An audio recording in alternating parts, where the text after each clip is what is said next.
Ibinyamakuru biratubwira amakuru y'ibibera ku isi, abanyapolitike bakatubwira imigabo n'imigambi yabo, abandi nabo bakatubarira inkuru zabo n'ababo. Nyamara ariko hari andi makuru batatubwira.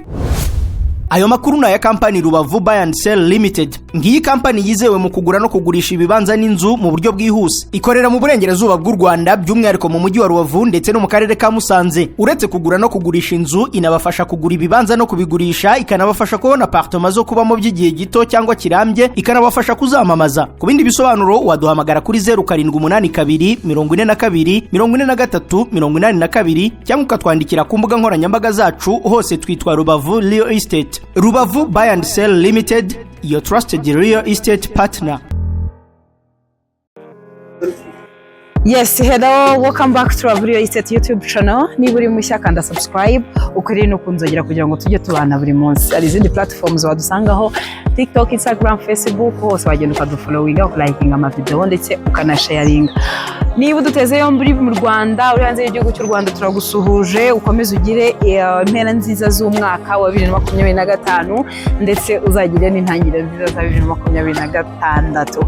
Hano nk'ibisanzwe turi Rubavu mbuga ngari, hafi neza n'isoko rya Petite Barriere. Tubabazaniye ikibanza kirimo amazu ashaje. Ngira ngo muri kubibona muri background yanjye, ikibanza ni kinini cyane, gifite metero kare 500, n'ahantu heza, ni ku muhanda, transport ntago igoye, metero nka 20 kugira ngo ugere ku muhanda wa kaburimbo. Ni heza cyane rero, tukatangira miliyoni 75 zifite ibiganiro.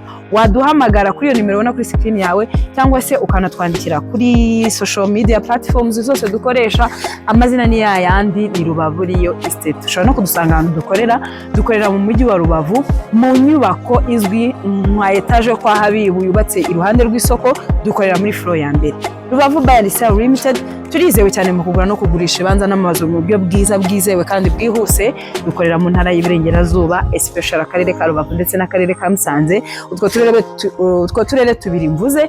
Ukeneyemo inzu nziza, ukeneyemo ikibanza cyiza kiri ahantu heza, waduhamagara cyangwa se ukatwandikira, ukaba wanadusanga aho dukorera. Ikindi, tubafasha kubona amapatema yo kubamo by'igihe gito cyangwa se by'igihe kirekire, ndetse tukanatanga n'izindi services zose zitangwa na Real Estate. Rubavu Buy and Sell Limited, your trusted real estate partner. We always here for you.